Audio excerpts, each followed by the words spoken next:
ഭരണകൂടത്തിന് വലിയ റോളുണ്ട് വിദ്യാഭ്യാസത്തിൽ. ഭരണകൂടത്തിൻ്റെ രാഷ്ട്രീയമനുസരിച്ച് വിദ്യാഭ്യാസത്തിലെ പല പല ഘടകങ്ങളും മാറും.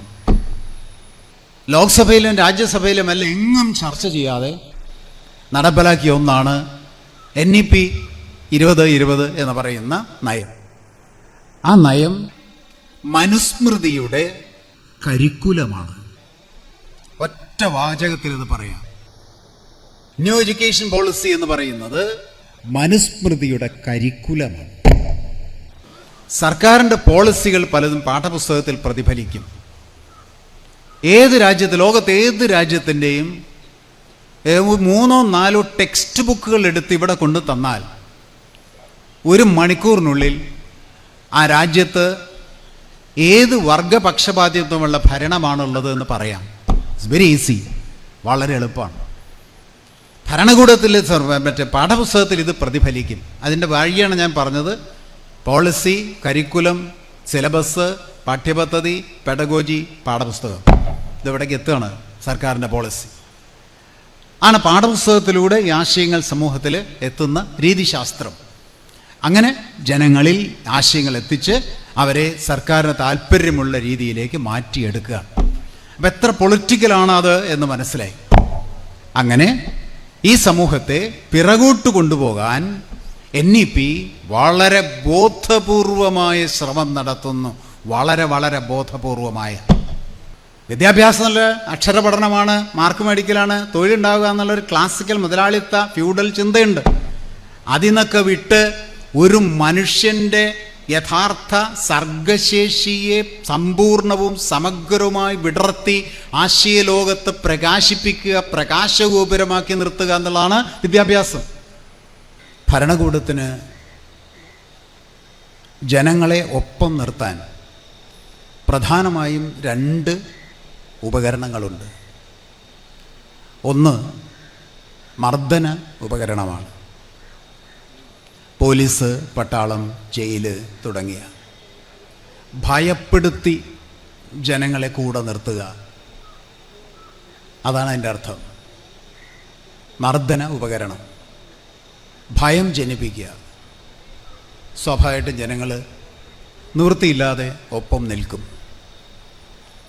രണ്ടാമത്തെ സുപ്രധാനമായ ഉപകരണമാണ് പ്രത്യയശാസ്ത്ര ഉപകരണം. ആശയപരമായി കീഴ്പ്പെടുത്തിക്കൊണ്ട് ജനതയെ ഒപ്പം നിർത്തുക. അങ്ങനെയുള്ള പ്രത്യയശാസ്ത്ര ഉപകരണങ്ങളിൽ ഏറ്റവും പ്രധാനപ്പെട്ടതാണ് വിദ്യാഭ്യാസം. സാംസ്കാരിക മേഖലയൊക്കെ അതിൻ്റെ ഭാഗമാണ്. ഞാനതിൻ്റെ വിശദമായ തലത്തിലേക്ക് പോകുന്നില്ല. പറഞ്ഞതിൻ്റെ അർത്ഥം വിദ്യാഭ്യാസം എന്നത് ഭരണകൂടത്തിൻ്റെ ഒരു പ്രത്യയശാസ്ത്ര ഉപകരണമാണ്. ആ രാഷ്ട്രീയ ആശയത്തിൻ്റെ ഉള്ളിൽ നിന്ന് തന്നെ വേണം ഈ വിഷയം ചർച്ച ചെയ്യാൻ. ഗ്രാംഷി അത് വളരെ വ്യക്തമായിട്ട് പറഞ്ഞിട്ടുണ്ട്.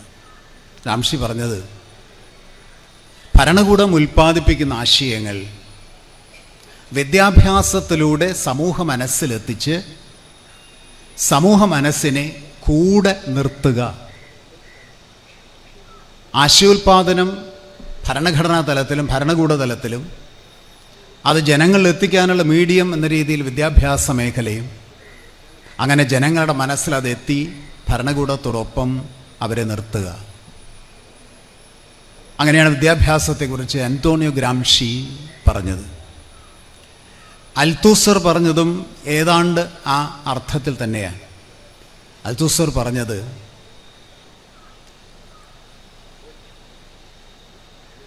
ചൂഷണ വ്യവസ്ഥ, നിലനിൽക്കുന്ന ചൂഷണ വ്യവസ്ഥ പൂർണ്ണമായിട്ടും അംഗീകരിക്കാൻ പറ്റുന്ന മനസ്സിനെ ഉൽപ്പാദിപ്പിക്കുന്ന വിദ്യാഭ്യാസം നടപ്പിലാക്കുക വഴി ഭരണകൂടം ജനങ്ങളെ ഒപ്പം നിർത്തുകയാണ്.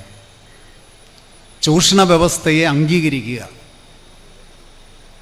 അംഗീകരിക്കുക എന്നല്ല, അതിനൊപ്പം നിൽക്കുക. അങ്ങനെ വ്യവസ്ഥ മാറാതെ കാത്തു സൂക്ഷിക്കുക. അതിനുവേണ്ടി ഭരണകൂടം ശ്രമിക്കുക. ചൂഷണ വ്യവസ്ഥ നിലനിർത്തുവാൻ വിദ്യാഭ്യാസത്തെ ഉപയോഗിക്കുന്നു എന്നർത്ഥം. ഈ അർത്ഥത്തിൽ തന്നെയാണ് നോം ചോംസ്കി ഒരു പുസ്തകം എഴുതിയിട്ടുള്ളത്. ചോംസ്കിയുടെ പുസ്തകത്തിൻ്റെ പേര് മാനുഫാക്ചറിങ് കൺസെൻറ്റ് എന്നാണ്. സമ്മതത്തിൻ്റെ നിർമ്മിതി. അർത്ഥം, സമൂഹ മനസ്സിൽ ഭരണകൂടത്തിൻ്റെയും കോർപ്പറേറ്റുകളുടെയും താല്പര്യങ്ങൾക്കനുസരിച്ചുള്ള സമ്മതം ഉൽപ്പാദിപ്പിക്കുക എന്നുള്ളതാണ്. മാധ്യമങ്ങളാണ് അതിന് ഏറ്റവും പ്രധാനപ്പെട്ട ഉപകരണങ്ങളായി മാറുന്നത്. മാധ്യമങ്ങളിലൂടെ സമൂഹ മനസ്സിൽ കോർപ്പറേറ്റുകൾക്കും ഭരണകൂടങ്ങൾക്കും വേണ്ടിയുള്ള സമ്മതം നിർമ്മിക്കുകയാണ് എന്ന് ചോംസ്കി പറഞ്ഞു. പൗലോ ഫ്രയർ ഇതിൽ നിന്നെല്ലാം ആശയം ഉൾക്കൊണ്ടുകൊണ്ട് ഒരു നിർവചനം പറഞ്ഞു. പൗലോ ഫ്രയർ പറഞ്ഞത് വിമോചനത്തിൻ്റെ പ്രത്യയശാസ്ത്രമാണ് വിദ്യാഭ്യാസം എന്നാണ്. അതാണ് ഏറ്റവും ശരി. അർത്ഥത്തിലാണ് വിദ്യാഭ്യാസത്തെ നമ്മൾ കാണേണ്ടത്. പ്രതിലോമ സാഹചര്യത്തിൽ നിന്നും മോചനത്തിലേക്ക്, സ്വാതന്ത്ര്യത്തിലേക്ക് മനുഷ്യ മനസ്സിനെ നയിക്കുന്ന പ്രക്രിയയാണ് വിദ്യാഭ്യാസം എന്ന് അർത്ഥം.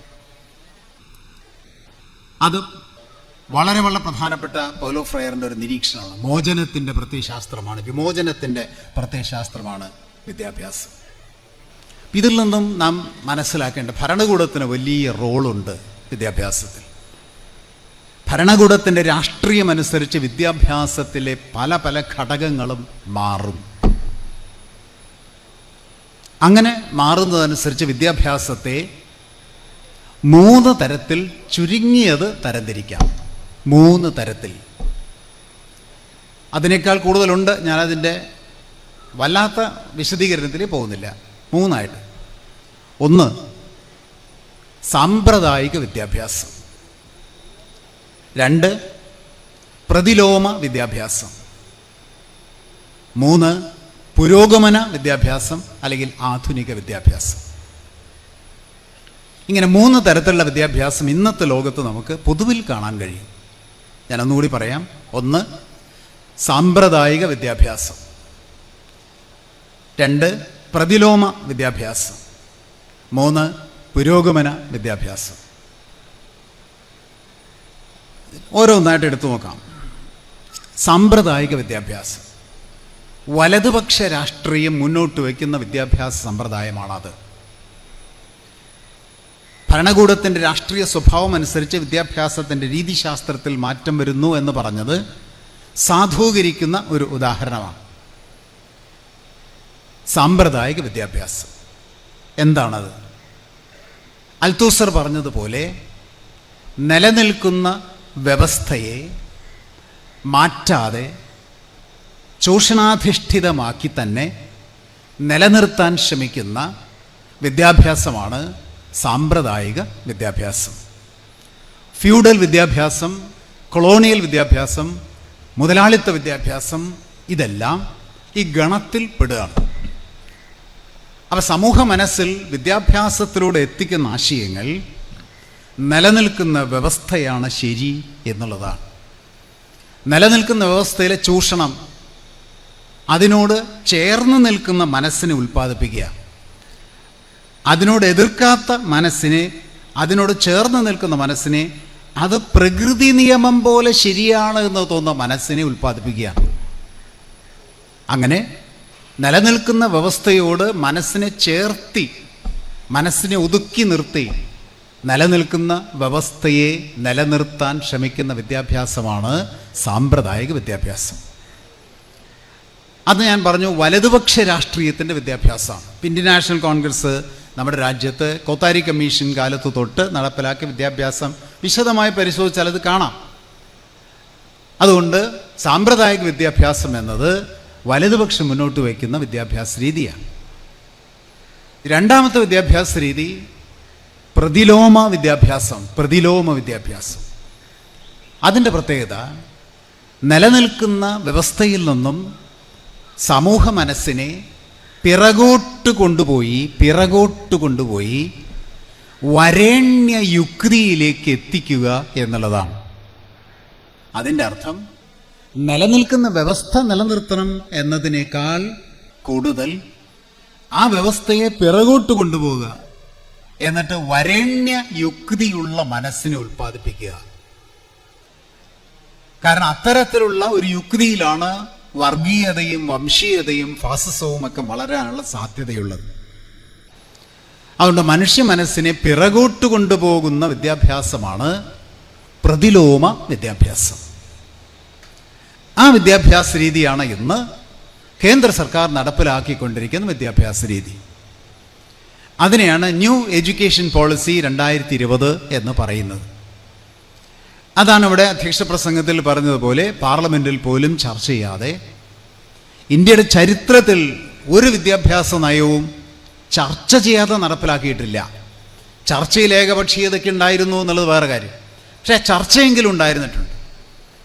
ലോക്സഭയിലും രാജ്യസഭയിലും എല്ലാം എങ്ങും ചർച്ച ചെയ്യാതെ നടപ്പിലാക്കിയ ഒന്നാണ് NEP 2020 എന്ന് പറയുന്ന നയം. ആ നയം മനുസ്മൃതിയുടെ കരിക്കുലമാണ്. ഒറ്റ വാചകത്തിൽ ഇത് പറയാം. ന്യൂ എഡ്യൂക്കേഷൻ പോളിസി എന്ന് പറയുന്നത് മനുസ്മൃതിയുടെ കരിക്കുലമാണ്. കരിക്കുലം എന്ന വാക്ക് പറഞ്ഞതുകൊണ്ട് വിദ്യാഭ്യാസത്തിൻ്റെ 3-4 ഘട്ടങ്ങളൊന്ന് സൂചിപ്പിക്കാം. പോളിസി ആണ് സർക്കാർ എടുക്കുക. സർക്കാർ ഉൽപ്പാദിപ്പിക്കുന്ന ആശയങ്ങൾ സമൂഹ മനസ്സിലെത്തിക്കുന്നത് വിദ്യാഭ്യാസത്തിലൂടെയാണ് എന്ന് പറഞ്ഞു. വിദ്യാഭ്യാസമാണ് ഏറ്റവും പ്രധാനപ്പെട്ട മേഖല. ഒരു രാജ്യത്തിൻ്റെ രാഷ്ട്രീയ സംസ്കാരം നിലനിർത്തുവാൻ, ആ സമൂഹം എങ്ങോട്ട് പോകണമെന്ന് തീരുമാനിക്കാനൊക്കെ ഉപകരിക്കുന്ന മേഖല വിദ്യാഭ്യാസമാണ്. നോക്കൂ, ഒന്ന് പോളിസിയാണ്. ഞാൻ പറഞ്ഞു മനുസ്മൃതിയാണ് NEP എന്ന് പറഞ്ഞു. ഇത് പോളിസിയാണ്. സർക്കാർ മുന്നോട്ട് വെച്ച പോളിസി വിദ്യാഭ്യാസ നയമാണ്. ആ നയം ജനങ്ങളിലേക്ക് എത്തിക്കുന്നത് എങ്ങനെയാണ്? അത് കരിക്കുലമായിട്ട് പ്രവർത്തിക്കുകയാണ്. ആ കരിക്കുലമാണ് പിന്നീട് സിലബസായിട്ട് മാറുന്നത്. അതാണ് പിന്നീട് പാഠ്യപദ്ധതിയായിട്ട് മാറുന്നത്. അതാണ് പിന്നീട് പാഠപുസ്തകമായിട്ട് മാറുന്നത്. അപ്പോൾ കരിക്കുലത്തിലൂടെ, സിലബസിലൂടെ, പാഠ്യപദ്ധതിയിലൂടെ, അതുപോലെ പെഡഗോജിയിലൂടെ പാഠപുസ്തകത്തിലേക്ക് സർക്കാരിൻ്റെ പോളിസി എത്തിച്ചേരുകയാണ്. ഒരു കാര്യം വ്യക്തമാണ്, സർക്കാരിൻ്റെ പോളിസികൾ പലതും പാഠപുസ്തകത്തിൽ പ്രതിഫലിക്കും. ഏത് രാജ്യത്ത്, ലോകത്തെ ഏത് രാജ്യത്തിൻ്റെയും 3-4 ടെക്സ്റ്റ് ബുക്കുകൾ എടുത്ത് ഇവിടെ കൊണ്ടു തന്നാൽ 1 മണിക്കൂറിനുള്ളിൽ ആ രാജ്യത്ത് ഏത് വർഗപക്ഷപാതിത്വമുള്ള ഭരണമാണുള്ളത് എന്ന് പറയാം. ഇറ്റ്സ് വെരി ഈസി, വളരെ എളുപ്പമാണ്. ഭരണകൂടത്തിൽ പാഠപുസ്തകത്തിൽ ഇത് പ്രതിഫലിക്കും. അതിൻ്റെ വഴിയാണ് ഞാൻ പറഞ്ഞത്. പോളിസി, കരിക്കുലം, സിലബസ്, പാഠ്യപദ്ധതി, പെഡഗോജി, പാഠപുസ്തകം. ഇതെവിടേക്ക് എത്തുകയാണ് സർക്കാരിൻ്റെ പോളിസി. ആണ് പാഠപുസ്തകത്തിലൂടെ ഈ ആശയങ്ങൾ സമൂഹത്തിൽ എത്തുന്ന രീതിശാസ്ത്രം. അങ്ങനെ ജനങ്ങളിൽ ആശയങ്ങൾ എത്തിച്ച് അവരെ സർക്കാരിന് താല്പര്യമുള്ള രീതിയിലേക്ക് മാറ്റിയെടുക്കുക. അപ്പം എത്ര പൊളിറ്റിക്കലാണ് അത് എന്ന് മനസ്സിലായി. അങ്ങനെ ഈ സമൂഹത്തെ പിറകോട്ട് കൊണ്ടുപോകാൻ NEP വളരെ ബോധപൂർവമായ ശ്രമം നടത്തുന്നു. വളരെ വളരെ ബോധപൂർവമായ. അതെന്ത് എന്ന് ഞാൻ പിന്നീട് പറയാം. ഒന്നുകൂടി പറയാം, കാരണം മൂന്നാമത്തേതും കൂടി പറഞ്ഞിട്ട് അത് പറയാം എങ്ങനെ എന്നുള്ളത്. ഉദാഹരണം പറയാം. മൂന്നാമത്തെ വിദ്യാഭ്യാസ രീതി പുരോഗമന വിദ്യാഭ്യാസം. പുരോഗമന വിദ്യാഭ്യാസം, അതിനാണ് ആധുനിക വിദ്യാഭ്യാസം എന്ന് പറയാം. എന്താ അത്? അതാണ് നമ്മുടെ വിദ്യാഭ്യാസ രീതി, കേരളത്തിൻ്റെ വിദ്യാഭ്യാസ രീതി. അതാണ്. നോക്കൂ, വെരി സിമ്പിൾ, വെരി സിമ്പിൾ. നോക്കൂ, ഒരു വ്യവസ്ഥ പിറകോട്ടാണോ പോകേണ്ടത്, നിലനിൽക്കുകയാണോ വേണ്ടത്, മുന്നോട്ടാണോ പോകേണ്ടത് എന്ന ഓപ്ഷൻസാണ് ഇവിടെ 3 നിലനിൽക്കുന്ന വ്യവസ്ഥയോട് കലഹിക്കുന്ന, നിലനിൽക്കുന്ന വ്യവസ്ഥയോട് പ്രത്യക്ഷമായി വിമർശനമുള്ള മനസ്സിനെ ഉൽപ്പാദിപ്പിച്ചുകൊണ്ട് വിമർശനാത്മകമായി വിഷയങ്ങളെ പഠിച്ചുകൊണ്ട് നിലനിൽക്കുന്ന വ്യവസ്ഥയിൽ നിന്നും കൂടുതൽ മെച്ചപ്പെട്ട വ്യവസ്ഥയിലേക്ക് മാറണം എന്ന ചിന്തയുൽപ്പാദിപ്പിക്കുന്ന വിദ്യാഭ്യാസമാണ് പുരോഗമന വിദ്യാഭ്യാസം. ആരോടാ പറയണതൊക്കെ അല്ല, കേൾക്കണ്ടോ? ഇതിലേത് ശരി? എന്തുകൊണ്ട് കേരളത്തിൻ്റെ വിദ്യാഭ്യാസം ഏറ്റവും ശരിയാണ് എന്ന് നമ്മൾ പറയുന്നു? അപ്പം ഞാൻ ഒന്നുകൂടി പറയാം. പുരോഗമന വിദ്യാഭ്യാസം, ആധുനിക വിദ്യാഭ്യാസം. നിലനിൽക്കുന്ന വ്യവസ്ഥയെ മാറ്റുക എന്നുള്ള ലക്ഷ്യം. നിലനിൽക്കുന്ന വ്യവസ്ഥയിലെ പ്രതിലോമപരതയെ ഇല്ലാതാക്കുക എന്ന ലക്ഷ്യം. നിലനിൽക്കുന്ന വ്യവസ്ഥയിലെ ചൂഷണത്തെ ഇല്ലാതാക്കുക, അസമത്വത്തെ ഇല്ലാതാക്കുക, അന്ധവിശ്വാസങ്ങളെ ഇല്ലാതാക്കുക. അങ്ങനെ നിലനിൽക്കുന്ന വ്യവസ്ഥയിലെ മാനവിക വിരുദ്ധവും പ്രകൃതി വിരുദ്ധവുമായ അംശങ്ങളെ മാറ്റി കൂടുതൽ സമത്വാധിഷ്ഠിതമായ സമ്പദ് വ്യവസ്ഥയിലേക്ക് മാറാൻ പറ്റുന്ന രീതിയിൽ ആശയോൽപാദനം നടത്തുന്ന വിദ്യാഭ്യാസമാണ് പുരോഗമന വിദ്യാഭ്യാസം അല്ലെങ്കിൽ ആധുനിക വിദ്യാഭ്യാസം.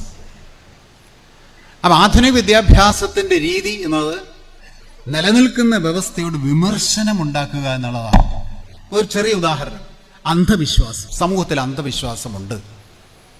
അന്ധവിശ്വാസമുണ്ട് എന്ന ആ സമൂഹം കൂടുതൽ നല്ല റോഡുകളും പിന്നെ പാലങ്ങളും കെട്ടിടങ്ങളും കണ്ണഞ്ചിപ്പിക്കുന്ന സംവിധാനങ്ങളുമുള്ള മാറി എന്നുള്ളത് കൊണ്ട് അതിന് വികസനമായി എന്ന് പറയാൻ കഴിയില്ല. ഈ മാറ്റങ്ങളൊക്കെ നടക്കുന്നതോടൊപ്പം തന്നെ അന്ധവിശ്വാസമുള്ളൊരു തലമുറയെ സൃഷ്ടിക്കുക കൂടി വേണം. നവകേരളം അതാണ്. നിലനിൽക്കുന്ന വ്യവസ്ഥയിൽ പ്രതിലോമപരമായ ആശയങ്ങളെ മാറ്റി കൂടുതൽ നല്ല ആശയങ്ങളെ ഉൽപ്പാദിപ്പിച്ച് സാമൂഹികമായ അവസ്ഥയ്ക്ക് മാറ്റമുണ്ടാക്കുന്നതാണ് നവകേരളത്തിൻ്റെ അടിത്തറ. അപ്പം അത്തരത്തിലുള്ള ഈ പറയുന്ന ഭൗതികമായ മാറ്റങ്ങൾക്കൊപ്പം മനസ്സിനെ മാറ്റിയെടുക്കണമെങ്കിൽ ഇവിടെ അന്ധവിശ്വാസമുണ്ടെങ്കിൽ അന്ധവിശ്വാസത്തിനെ പ്രതിരോധിക്കുന്ന, അതിനെ വിമർശിക്കുന്ന ഒരു മനസ്സ് ഉൽപ്പാദിപ്പിക്കണം. അതിനുള്ള വഴി ഒന്നേ ഉള്ളൂ, ശാസ്ത്രബോധം വളർത്തുക എന്നുള്ളതാണ്. അപ്പം ശാസ്ത്രബോധോൽപാദനം ആധുനിക വിദ്യാഭ്യാസത്തിൻ്റെ അടിസ്ഥാന ഘടകമാകാൻ കാരണം ശാസ്ത്രബോധത്തെ ഉൽപ്പാദിപ്പിച്ച് അന്ധവിശ്വാസത്തെ ഇല്ലാതാക്കി നിലനിൽക്കുന്ന വ്യവസ്ഥയിൽ ഒരു കുറവ് പരിഹരിച്ച് മുന്നോട്ട് പോകുക. അസമത്വം നിലനിൽക്കുന്ന വ്യവസ്ഥയിൽ ഏറ്റവും അപകടകരമായ ഒന്നാണ്. അസമത്വത്തെ ഇല്ലാതാക്കണമെങ്കിൽ അസമത്വത്തിനെതിരെയുള്ള മനസ്സുണരണം, അതിനോട് വിമർശനമുണ്ടാകണം. സമത്വമാണ് ശരിയെന്ന ആശയം ഉൽപ്പാദിപ്പിക്കണം. നീതിപൂർവകമായ സമ്പത്തിൻ്റെ വിതരണമാണ് ശരിയെന്ന ആശയം ഉൽപ്പാദിപ്പിക്കണം. അത്തരത്തിലുള്ള ആശയോൽപാദനം ആധുനിക വിദ്യാഭ്യാസത്തിൻ്റെ പ്രധാന ഘടകമാണ്. അപ്പോൾ നിലനിൽക്കുന്ന വ്യവസ്ഥയോട് വിമർശനമുള്ള മനസ്സിനെ ഉൽപ്പാദിപ്പിച്ച് നിലനിൽക്കുന്ന വ്യവസ്ഥയിലെ പ്രശ്നങ്ങളെ മറികടക്കാനുള്ള മനസ്സുൽപ്പാദിപ്പിക്കുന്ന വിദ്യാഭ്യാസമാണ് ആധുനിക വിദ്യാഭ്യാസം അല്ലെങ്കിൽ പുരോഗമന വിദ്യാഭ്യാസം. ഇതാണ് കേരളത്തിൻ്റെ വിദ്യാഭ്യാസം. ഇതാണ് ഇന്ന് നമ്മൾ കേരളം മുന്നോട്ട് 2016 ശേഷം നമ്മൾ ഉൽപ്പാദിപ്പിച്ചെടുത്ത പ്രധാനപ്പെട്ട ആശയം. 1957 വിദ്യാഭ്യാസത്തിൽ വലിയൊരു പരിവർത്തനത്തിന് നമ്മൾ നേതൃത്വം കൊടുത്തു. കമ്മ്യൂണിസ്റ്റ് പാർട്ടി അധികാരത്തിലുള്ളപ്പോൾ കേരളത്തിൻ്റെ മാത്രം വിദ്യാഭ്യാസ രംഗത്ത് ചടുലമായ മാറ്റം, കാതലായ മാറ്റം, പുരോഗമന വിദ്യാഭ്യാസത്തിൻ്റെ എല്ലാ അംശങ്ങളും ഉൾക്കൊള്ളുന്ന മാറ്റം ഉണ്ടാക്കി. സിമ്പിളായിട്ട് പറയുകയാണെങ്കിൽ വിദ്യാഭ്യാസത്തിൻ്റെ ജനകീയവൽക്കരണവും സാർവത്രികവൽക്കരണവും നടപ്പിലാക്കി. ആദ്യം അതേ കഴിയുള്ളൂ. എല്ലാ പ്രശ്നങ്ങളും ആദ്യം തീർക്കാൻ പറ്റില്ല. അതിനു മുമ്പ് 57 മുമ്പ് കേരളത്തിൻ്റെ വിദ്യാഭ്യാസ മേഖലയിൽ അപൂർവം ചിലർക്ക് പഠിക്കാൻ കഴിയുന്നുള്ളൂ. ബഹുഭൂരിപക്ഷവും പഠന രംഗത്ത് നിന്ന് പുറത്തായിരുന്നു. അപ്പം എല്ലാവരെയും വിദ്യാഭ്യാസത്തിലേക്ക് കൊണ്ടുവരിക എന്നുള്ളത് സാർവജനീന വിദ്യാഭ്യാസം പുരോഗമന വിദ്യാഭ്യാസത്തിൻ്റെ അടിത്തറയാണ്. വിദ്യാഭ്യാസത്തിൽ നിന്നും ചിലരെ പാർശ്വവൽക്കരിക്കണം എന്ന് പറയുന്ന ഒരിക്കലും പുരോഗമന വിദ്യാഭ്യാസമല്ല, അത് വരേണ്യ വിദ്യാഭ്യാസമാണ്. വരേണ്യ വിദ്യാഭ്യാസത്തിൽ സമൂഹത്തിലെ കുറേ പേരെ പുറത്താക്കുക എന്നുള്ളതാണ് തന്ത്രം. ജനകീയ വിദ്യാഭ്യാസത്തിൽ, ആധുനിക വിദ്യാഭ്യാസത്തിൻ്റെ സാർവത്രികവൽക്കരണം, ജനകീയവൽക്കരണം, സാർവജനീനമായ വിദ്യാഭ്യാസം എന്ന ആശയം, ഇതാണ് 57 ചെയ്തത്. പൊതുവിദ്യാഭ്യാസം, അത് വിദ്യാഭ്യാസത്തിൻ്റെ പൊതുവൽക്കരണം. ഒന്നുകൂടി കൃത്യമാക്കാം, വിദ്യാഭ്യാസത്തിൻ്റെ ജനകീയവൽക്കരണം, സാർവത്രികവൽക്കരണം. ഇത് കേരളത്തിൻ്റെ ആധുനിക, എന്തുകൊണ്ട് കേരളം ഇങ്ങനെ നവകേരളം എന്ന ആശയം നമുക്ക് മുന്നോട്ട് വയ്ക്കാൻ പറ്റി? വളർന്നു വന്ന ചരിത്രം മുഴുവൻ ഉൾക്കൊണ്ടുകൊണ്ടാണ് നവകേരളം. വളർന്നു വന്ന ചരിത്രത്തിൽ ഒന്നും എടുക്കാതെ ഒരു നവകേരളമല്ല. പരസ്പര പൂരകമായി വളർന്നു വന്ന ചരിത്രവും നവലോക സങ്കല്പവും നിലനിൽക്കുകയാണ്. അതിലേറ്റവും പ്രധാനപ്പെട്ട വിദ്യാഭ്യാസമാണ്. അപ്പം അതുകൊണ്ട് 57 തന്നെ അതിന് തുടക്കം കുറിച്ചത് വിദ്യാഭ്യാസത്തിൻ്റെ പൊതുവൽക്കരണമാണ്. അങ്ങനെയുള്ള വിദ്യാഭ്യാസം പിന്നീട് പൊതുരംഗത്ത് തുടർന്ന് പല പ്രശ്നങ്ങളൊക്കെ ഉണ്ട്. ഞാൻ അതിൻ്റെ വിശദീകരണത്തിലേക്കല്ല പോകുന്നത്. 89-90 കാലഘട്ടം എത്തിയപ്പോഴേക്കും ജനകീയ വിദ്യാഭ്യാസത്തിന്, ആധുനിക വിദ്യാഭ്യാസത്തിന് അടുത്ത ഘട്ടം വരണം. അടുത്ത ഘട്ടം എന്നത് നമ്മൾ സമ്പൂർണ്ണ സാക്ഷരതാ യജ്ഞത്തിലൂടെ നടപ്പിലാക്കി. അപ്പോൾ സമ്പൂർണ്ണ സാക്ഷരത നേടുക ഒരു സമൂഹത്തിൻ്റെ പുരോഗമന വിദ്യാഭ്യാസത്തിലേക്കുള്ള പ്രധാനപ്പെട്ട ഒരു ചുവടുവയ്പ്പാണ്. അങ്ങനെ സമ്പൂർണ്ണ സാക്ഷരത നടപ്പിലാക്കി. പക്ഷെ 91 നമുക്ക് വലിയൊരു ഭീഷണി നേരിടേണ്ടി വന്നു. അത് നമ്മൾ ഓർക്കണം. 91 വലിയൊരു ഭീഷണി, അത് ഇന്ത്യയിൽ നിയോലിബറൽ പോളിസി നടപ്പിലാക്കി എന്നുള്ളതാണ്. നിയോലിബറൽ പോളിസി നടപ്പിലാക്കിയതോടുകൂടി വിദ്യാഭ്യാസം കമ്പോളവുമായി ബന്ധിപ്പിക്കുവാനുള്ള സാഹചര്യം ഉണ്ടാവുകയാണ്. അങ്ങനെ വിദ്യാഭ്യാസ രംഗത്ത് കമ്പോളവൽക്കരണത്തിന് ആശയം ആദ്യമായി കേരളത്തിൽ കടന്നു വന്നത് 91 നിയോലിബറൽ പോളിസി നടപ്പിലാക്കിയതിനു ശേഷമാണ്. അതുകൊണ്ട് 91 ശേഷമുള്ള വിദ്യാഭ്യാസ പ്രക്രിയയിൽ ആ നവലിബറൽ നയങ്ങളുടെ കമ്പോളവൽക്കരണത്തിനെതിരെ പോരാടേണ്ടതായിട്ട് നമുക്ക് വന്നു. അതിനുള്ള അവസരം നമുക്ക് കിട്ടിയത് അധികാര വികേന്ദ്രീകരണത്തിലൂടെ വന്ന പഞ്ചായത്തുകൾ, അതായത് തദ്ദേശ സ്വയംഭരണ സ്ഥാപനങ്ങളാണ്. തദ്ദേശ സ്വയംഭരണ സ്ഥാപനങ്ങളുടെ നേതൃത്വത്തിലുള്ള പ്രാദേശിക വിദ്യാഭ്യാസ പ്രക്രിയയിലൂടെ കുറേയൊക്കെ കമ്പോളവൽക്കരണത്തെ എതിർക്കാൻ നമുക്ക് കഴിഞ്ഞിട്ടുണ്ട്. അതിൻ്റെ ചരിത്രം മുഴുവൻ പറയുന്നില്ല. അങ്ങനെ വന്ന് 2016 ആധുനിക ലോകത്ത് നടക്കുന്ന വിദ്യാഭ്യാസത്തിനേക്കാൾ മുകളിലേക്ക് കേരളത്തിൻ്റെ വിദ്യാഭ്യാസം പോകണം എന്ന ലക്ഷ്യത്തിൽ 2016 പൊതുവിദ്യാഭ്യാസ സംരക്ഷണ യജ്ഞത്തിലൂടെ നമ്മൾ ആരംഭിച്ചത് അറിവിൻ്റെ സാർവത്രികവൽക്കരണമാണ്. വളരെ പ്രധാനപ്പെട്ട വാക്കാൻ ഞാൻ ഉദ്ദേശിച്ചത് അറിവിൻ്റെ സാർവത്രികവൽക്കരണമാണ്. 57 വിദ്യാഭ്യാസത്തിൻ്റെ സാർവത്രികവൽക്കരണമായിരുന്നു, വിദ്യാഭ്യാസത്തിൻ്റെ ജനകീയവൽക്കരണമായിരുന്നു, എല്ലാവർക്കും വിദ്യാഭ്യാസം എന്ന സങ്കല്പമായിരുന്നു. അതിൻ്റെ ഒരു പടി കഴിഞ്ഞ് എല്ലാവർക്കും സമ്പൂർണ്ണ സാക്ഷരത എന്ന ഘട്ടത്തിലേക്ക് എത്തി. ഇടയ്ക്ക് കമ്പോളവൽക്കരണമുള്ളത് ചില തിരിച്ചടികൾ ഉണ്ടാക്കിയിട്ടുണ്ട്. എങ്കിലും അതിനെ മറികടന്ന് 2016 അതിനപ്പുറത്തേക്ക് ആഗോള സമ്പദ് വ്യവസ്ഥയിൽ വരുന്ന മാറ്റങ്ങളുടെ ചലനങ്ങൾ ഉൾക്കൊണ്ടുകൊണ്ട് അറിവിൻ്റെ സാർവത്രികവൽക്കരണം എന്ന സങ്കല്പം നടപ്പിലാക്കുകയാണ്. ആ സങ്കല്പത്തിൻ്റെ ഉന്നത വിദ്യാഭ്യാസ മേഖലയിലുള്ള ആശയം എന്ന രീതിയിലാണ് 2021 വിദ്യാകിരണം എന്ന പരിപാടി നമ്മൾ നടപ്പിലാക്കിയത്. അത് അറിവിൻ്റെ സാർവത്രികവൽക്കരണമാണ്. അറിവിൻ്റെ സാർവത്രികവൽക്കരണം അത് പറയുമ്പോൾ ലോകത്ത് നിന്ന് നടക്കുന്ന ഒരു പ്രധാനപ്പെട്ട മാറ്റത്തെക്കുറിച്ച് സൂചിപ്പിക്കാം, എന്നിട്ട് തിരിച്ചിങ്ങോട്ട് വരാം. കേരളത്തിൻ്റെ ഈ പറയുന്ന അറിവിൻ്റെ സാർവത്രികവൽക്കരണത്തിൻ്റെ ആവശ്യകത എന്താണ്, നവലോകത്തിൽ അതിൻ്റെ പ്രാധാന്യം എന്താണ്, ന്യൂ എഡ്യൂക്കേഷൻ പോളിസി എങ്ങനെ അത് തകർക്കുന്നു എന്നൊക്കെ ഞാൻ വരാം. ആഗോളതലത്തിൽ ഇന്ന് നടക്കുന്ന ഏറ്റവും പ്രധാനപ്പെട്ട മാറ്റം, പുതിയൊരു സമ്പദ് വ്യവസ്ഥ രൂപപ്പെടുകയാണ്. ആ സമ്പദ് വ്യവസ്ഥയുടെ പേര് ജ്ഞാന സമ്പദ് വ്യവസ്ഥ, നോളജ് ഇക്കോണമി എന്നാണ്. ഇംഗ്ലീഷിൽ നോളജ് ഇക്കോണമി, മലയാളത്തിൽ ജ്ഞാന സമ്പദ് വ്യവസ്ഥ. ഇതുവരെ ഉണ്ടായിരുന്ന വ്യവസ്ഥകൾ ചെറിയതായി പരിശോധിച്ചാൽ ആദ്യമുണ്ടായത് കാർഷിക സമ്പദ് വ്യവസ്ഥ. ഓർമ്മയുണ്ടാവും എല്ലാവർക്കും കാർഷിക സമ്പദ് വ്യവസ്ഥ. അത് മാറി പിന്നീട് വന്നത് എന്തായിരുന്നു? വ്യവസായങ്ങളുടെ ഉൽപ്പാദനം, വളർച്ച, വ്യാവസായിക സമ്പദ് വ്യവസ്ഥ. അതും കഴിഞ്ഞ് ഇപ്പോൾ നമ്മൾ ജീവിക്കുന്നത് സാങ്കേതിക വിദ്യാധിഷ്ഠിത സമ്പദ് വ്യവസ്ഥ. അതാണ് ഇപ്പോൾ നമ്മൾ ജീവിക്കുന്നത്. അതും മാറുകയാണ്. അത് മാറുന്നത് എങ്ങോട്ടാ? അതിൻ്റെ പേരാണ് നോളജ് ഇക്കോണമി, ജ്ഞാന സമ്പദ് വ്യവസ്ഥ. എന്താ അതിൻ്റെ പ്രത്യേകത? ആദ്യം കാർഷിക സമ്പദ് വ്യവസ്ഥയിൽ കൃഷിക്ക് പ്രാധാന്യം, വ്യവസായ സമ്പദ് വ്യവസ്ഥയിൽ വ്യവസായത്തിന് പ്രാധാന്യം, ടെക്നോളജിയുടെ ബേസ് ആയിട്ടുള്ള തന്നെ ടെക്നോളജിക്ക് പ്രാധാന്യം, നോളജ് ബേസ്ഡ് ആയിട്ട് തന്നെ നോളജിന് പ്രാധാന്യം, ജ്ഞാനത്തിന് പ്രാധാന്യം വരുന്ന, ജ്ഞാനോൽപാദനമാണ് എല്ലാം എന്നൊരു ഘട്ടത്തിലേക്ക് ആർട്ടിഫിഷ്യൽ ഇൻ്റലിജൻസ് ഒക്കെ അതിൻ്റെ തുടക്കം മാത്രമേ ആയിട്ടുള്ളൂ. അതൊക്കെ കടന്നു പോകാൻ പോവുകയാണ് ലോകം. അങ്ങനെ ജ്ഞാനത്തിന് വലിയ സ്ഥാനം വരുന്നതും, ശ്രദ്ധിച്ച് കേൾക്കണ ഒരു വാക്ക്, നാളെ മറ്റന്നാൾ അല്ലെങ്കിൽ എന്ന് പറഞ്ഞാൽ വരും ഭാവിയിൽ നോളജ് ക്യാപിറ്റൽ എന്ന ആശയം പോലും സാർത്ഥകമാകുന്ന രീതിയിൽ ചൂഷണത്തിനായി പോലും അറിവ് ഉൽപ്പാദിപ്പിക്കുന്ന, അറിവ് ഉപയോഗിക്കുന്ന ഒരു ഘട്ടത്തിലേക്ക് ലോകം പോവുകയാണ്. അതാണ് ജ്ഞാന സമ്പദ് വ്യവസ്ഥ, നോളജ് ഇക്കോണമി എന്ന് പറയുന്നത്. അപ്പം ഈ നോളജ് ഇക്കോണമിക്ക് ലോകം പോകുമ്പോൾ അവിടെ ഒരു പ്രതിലോമപരതയുണ്ട്. അതെന്താ നോക്കൂ. ഉൽപ്പാദിപ്പിക്കപ്പെടുന്ന ജ്ഞാനം, നോളജ് ഇക്കോണമിയിൽ ഉൽപ്പാദിപ്പിക്കപ്പെടുന്ന ജ്ഞാനം ചിലരുടെ സ്വന്തമായിട്ട് മാറാൻ പോവുകയാണ്. പാറ്റന്റ് നയം, അതൊക്കെ ഒരുപാട് വലിയ വിഷയങ്ങളാണ്, സംശയം ഉണ്ടെങ്കിൽ പറഞ്ഞുതരാം. പാറ്റന്റ് നയങ്ങൾ പ്രൊഡക്റ്റ് പാറ്റന്റിലേക്ക് ലോകം മുഴുവൻ മാറിയപ്പോൾ അറിവ് ചിലരുടെ കുത്തകയാക്കാൻ പറ്റുന്ന അവസ്ഥയുണ്ടായി. ഇത്രയും പറഞ്ഞാൽ മനസ്സിലാവുമായിരിക്കും. അറിവ് ചിലരുടെ കുത്തകയാക്കാൻ പറ്റുന്ന സാഹചര്യം ഉണ്ടായി. ആരുടെയാണ് അറിവ്? അത് എൻ്റെയാണ്. ആരെ ഈ അറിവ് ഉപയോഗിക്കുക? ഞാനാണ്. ആർക്കാ ഞാൻ ഈ അറിവ് വിൽക്കുക? അത് ഞാനാണ് നിശ്ചയിക്കുക.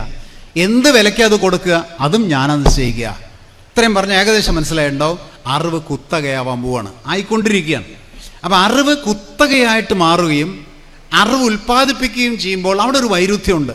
ശ്രദ്ധിക്കണേ, അവിടെ ഒരു വൈരുദ്ധ്യമുണ്ട്. എന്താ കാരണം? ജ്ഞാനോൽപാദനം നടക്കുമ്പോൾ ഉൽപ്പാദിപ്പിക്കപ്പെടുന്ന ജ്ഞാനം പാറ്റന്റ് ചെയ്യപ്പെട്ട് അത് സ്വന്തമാക്കി മാറ്റുന്ന ഒരു ഘട്ടമുണ്ടെങ്കിൽ ജ്ഞാനോൽപാദനത്തിന് തടസ്സമുണ്ടാകാനുള്ള സാധ്യതയുണ്ട്, അല്ലെങ്കിൽ പല വെല്ലുവിളികളും ഉണ്ടാവാനുള്ള സാധ്യതയുണ്ട്. ആഗോളതലത്തിൽ മുതലാളിത്തം, ആധുനിക മുതലാളിത്തം ഇങ്ങനെയുള്ള ഒരു വലിയ മാറ്റത്തിന് കച്ചകെട്ടിക്കൊണ്ടിരിക്കുകയാണ്. അതിൻ്റെ കാരണം ഒന്ന് സൂചിപ്പിക്കാം, അത് വലിയ വിഷയമാണ്, വേണ്ട. അതിൻ്റെ കാരണം മറ്റേ ന്യൂലിബറൽ പോളിസി തകർന്നു കിടക്കുകയാണ്. ജെയിംസ് പെട്രാസും അതുപോലെ തന്നെ പിന്നെ ജോസഫ് സ്റ്റിഗ്ലിറ്റ്സും ഒക്കെ പല പുസ്തകങ്ങളും എഴുതിയിട്ടുണ്ട്. അതൊരു അക്കാഡമിക് സെഷൻ അല്ല എന്നുള്ളതുകൊണ്ട് ഞാൻ വിശദീകരിക്കുന്നില്ല. ജോസഫ് സ്റ്റിഗ്ലിറ്റ്സ് അവസാനം എഴുതിയൊരു പുസ്തകത്തിൻ്റെ പേര് അതെങ്കിലും ഒന്ന് ഗൂഗിൾ ചെയ്ത് നോക്കണം. ദ റോഡ് ടു ഫ്രീഡം എന്നുള്ളതാണ്. The road to freedom. ആ പുസ്തകത്തിൽ അദ്ദേഹം പറയുന്നത് ന്യൂലിബറൽ പോളിസി തകർന്നു, ഇനി അതിന് മുന്നോട്ട് പോകാൻ വഴിയില്ല. അപ്പോൾ മുതലാളിത്തത്തിൻ്റെ വേറെ തകർച്ച കൂടി നമ്മൾ കാണുകയാണ്. അതുകൊണ്ട് തന്നെ ഇനി മുതലാളിത്തത്തിന് മുന്നോട്ട് പോകാൻ പറ്റില്ല, അത്ര കണ്ട് അസമത്വം വർദ്ധിച്ചിരിക്കുന്നു എന്ന് തിരിച്ചറിഞ്ഞ് തോമസ് പിക്കറ്റി ഒരു പുസ്തകം എഴുതിയിട്ടുണ്ട്. Thomas Piketty. ആ പുസ്തകത്തിൻ്റെ പേര് ടൈം ഫോർ സോഷ്യലിസം എന്നാണ്. അതൊന്ന് ഗൂഗിൾ ചെയ്ത് നോക്കണമെങ്കിൽ ഒരു ഹെഡിങ് പോലും വന്നൊരുങ്ങും, ടൈം ഫോർ സോഷ്യലിസം. അങ്ങനെ പുസ്തകം ലോകത്ത് പ്രസിദ്ധീകരിച്ചിരിക്കുന്നത് മറ്റേ നോബൽ സമ്മാന ജേതാവായ വലതുപക്ഷ സാമ്പത്തിക ശാസ്ത്രജ്ഞൻ തോമസ് പിക്കറ്റിയാണ് അങ്ങനെ പുസ്തകം എഴുതിയിരിക്കുന്നു. ഇതൊക്കെ ആഗോള തലത്തിലുള്ള മാറ്റങ്ങളുടെ ചില സ്പന്ദനങ്ങൾ മാത്രമാണ്. ഇങ്ങനെ വലിയ മാറ്റങ്ങൾ ലോകത്ത് അറിവ് രംഗത്ത് നടന്നുകൊണ്ടിരിക്കുകയാണ്. ടെക്നോളജിയൊക്കെ എവിടേക്ക് പോകുന്നു എന്ന് ആർക്കും ചിന്തിക്കാൻ കഴിയില്ല. ശരി, പോയിന്റ് ഇത്രയേ ഉള്ളൂ. ജ്ഞാനോൽപാദനം നടക്കുന്നു, ഉൽപ്പാദിപ്പിക്കുന്ന ജ്ഞാനം പാറ്റന്റ് ചെയ്യപ്പെടുന്നു, കുത്തകവൽക്കരിക്കപ്പെടുന്നു എന്ന്. ഇനി കേരളത്തിലേക്ക് വരാം. ഞാൻ പറഞ്ഞുകൂടി വരാമെന്നുള്ളത്. ഇനി കേരളത്തിലേക്ക് വരാം. കേരളത്തിൽ ഇതിന് നേരെ വിരുദ്ധമായിട്ടുള്ള ഒരു ഇടപെടലാണ് നടക്കുന്നത്. നോക്കൂ, ഞാൻ ഒന്ന് പറഞ്ഞു വിദ്യാഭ്യാസത്തിൻ്റെ സാർവത്രികവൽക്കരണം. രണ്ടാമത്തെ എന്താ പറഞ്ഞത്? സമ്പൂർണ്ണ സാക്ഷരത. മൂന്നാമത്തെ എന്താ പറഞ്ഞത്? 2016 ശേഷമുള്ള അറിവിൻ്റെ സാർവത്രികവൽക്കരണം.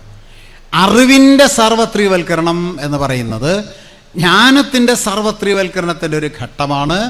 ഇവിടെ നോക്കൂ, ഇവിടെ അറിവ് ഉൽപ്പാദിപ്പിക്കപ്പെടുന്നു എന്ന് മാത്രമല്ല, ജ്ഞാനോൽപാദനം നടക്കുന്നു എന്ന് മാത്രമല്ല, ഉൽപ്പാദിപ്പിക്കപ്പെടുന്ന ജ്ഞാനം കുത്തകയാകരുത് എന്ന സന്ദേശം കൊടുത്തുകൊണ്ട് സമൂഹത്തിൽ സാർവത്രികവൽക്കരിക്കുകയാണ്. എത്ര വിപ്ലവാത്മകമായ രീതിയിലാണ് കേരളത്തിൻ്റെ വിദ്യാഭ്യാസം മുന്നോട്ട് പോകുന്നത്. 2016 ശേഷം കേരളത്തിൽ നടന്ന വിദ്യാഭ്യാസ വിപ്ലവം എന്താണ്? അറിവിൻ്റെ സാർവത്രികവൽക്കരണമാണത്.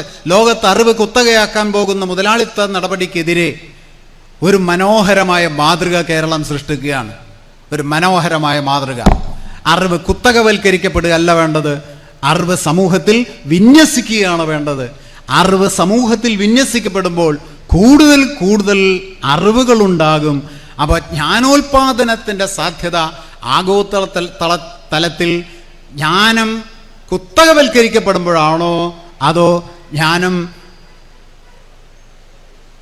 ഒന്ന് പറയൂ, ഞാൻ പോകട്ടെ, എന്താണ് സാർവത്രികവൽക്കരിക്കപ്പെടുമ്പോഴാണോ എന്ന് ലോകം ഉത്തരം പറയാൻ പോവാണ്. എഴുതി വെച്ചോളൂ എവിടേക്കാണെന്നുള്ളത് കേരളത്തിൻ്റെ പോക്ക്.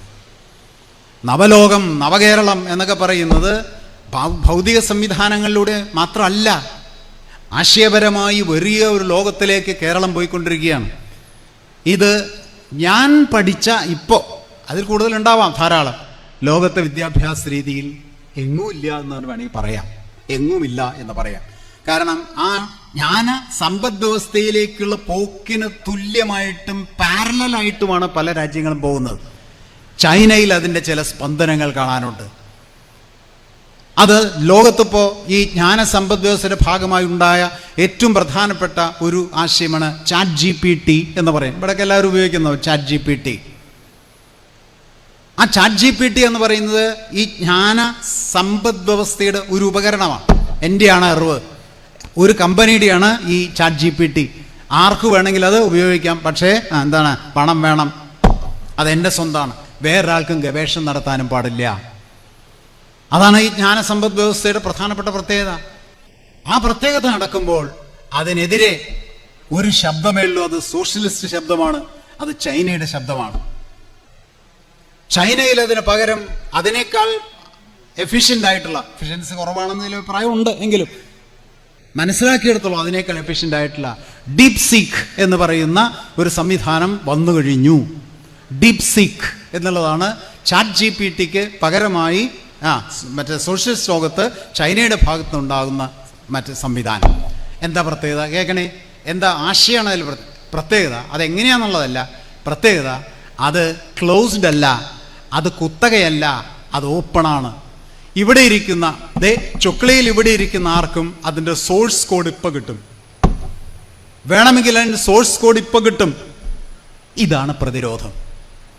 വിദ്യാഭ്യാസത്തിലൂടെയുള്ള സാമ്രാജ്യത്വ ആധിപത്യത്തിൻ്റെ പ്രതിരോധത്തിൻ്റെ ഒരു രീതിയാണ് പറഞ്ഞത്. വലിയ പ്രതിരോധമാണ് വിദ്യാഭ്യാസത്തിലൂടെ നടത്തുന്നത്. മൂലധനാധിപത്യം, സാമ്രാജ്യാധിപത്യത്തിനെതിരെ വിദ്യാഭ്യാസത്തിലൂടെ പ്രതിരോധം തീർക്കുകയാണ്.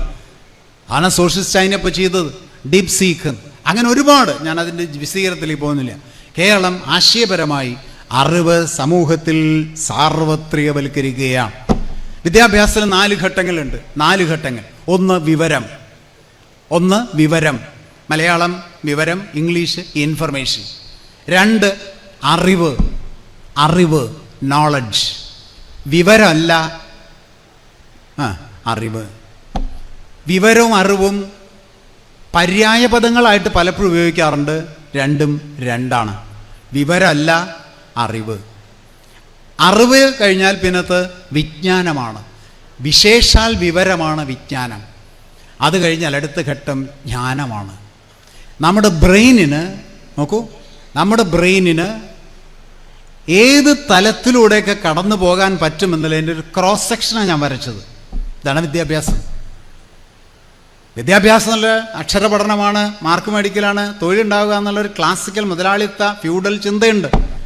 അതിൽ നിന്നൊക്കെ വിട്ട് ഒരു മനുഷ്യൻ്റെ യഥാർത്ഥ സർഗശേഷിയെ സമ്പൂർണവും സമഗ്രവുമായി വിടർത്തി ആശയലോകത്ത് പ്രകാശിപ്പിക്കുക, പ്രകാശഗോപുരമാക്കി നിർത്തുക എന്നുള്ളതാണ് വിദ്യാഭ്യാസം.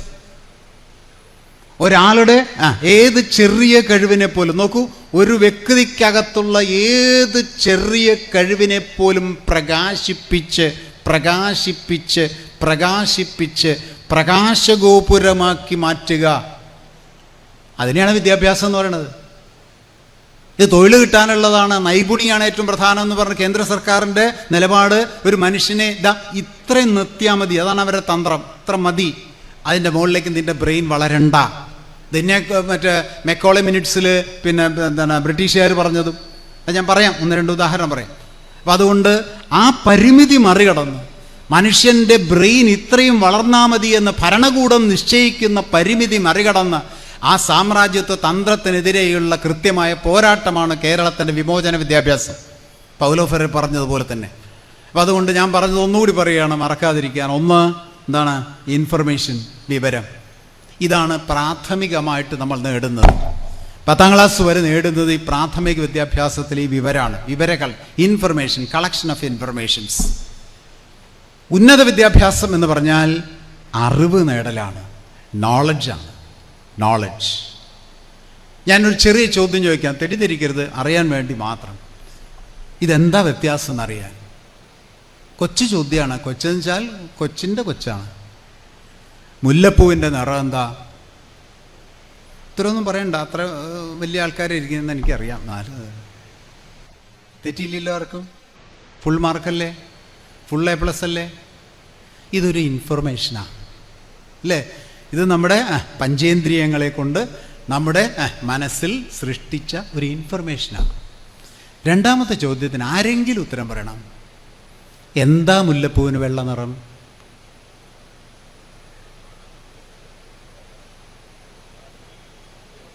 ഹലോ,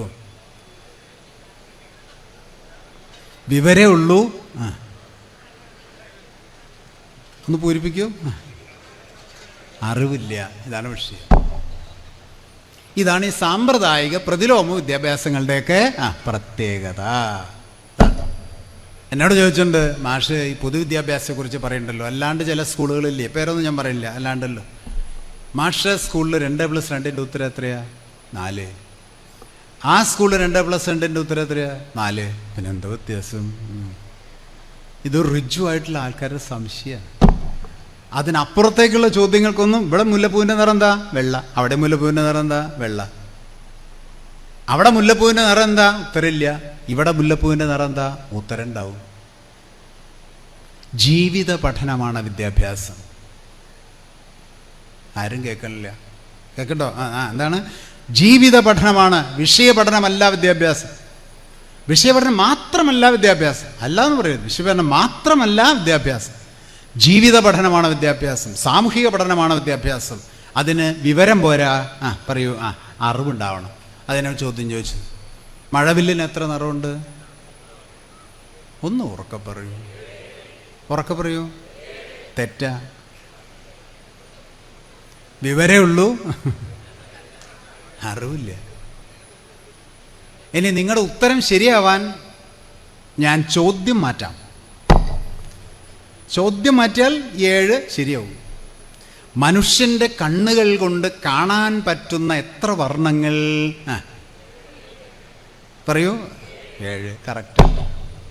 റെഡിൻ്റെ അപ്പുറത്ത് ഇൻഫ്രാറെഡ്, അതിൻ്റെ അപ്പുറത്ത് ഫാർ ഇൻഫ്രാറെഡ്, വയലറ്റിൻ്റെ അപ്പുറത്ത് അൾട്രാ വയലറ്റ്, അതിൻ്റെ അപ്പുറത്ത് എക്സ്റേ, അതിൻ്റെ അപ്പുറത്ത് ഗാമാറേ. ഒരുപാട് സ്പെക്ട്രം ഓഫ് റേഡിയേഷൻസ് ഉണ്ട്. പക്ഷേ നമുക്ക് കാണാൻ പറ്റുന്നത് 7 ഉള്ളൂ. ഉത്തരം 7 അല്ല. 7 എന്നുള്ളതൊരു ഇൻഫർമേഷനാണ്. മറ്റതോ അതിനെക്കുറിച്ച് വിവരമാണ്. അവിടെ നിന്ന് അങ്ങോട്ട് ഞാൻ ചോദ്യം ചോദിച്ചാൽ പ്രകാശത്തിൻ്റെ ഫിലോസഫി വരെ എത്താം.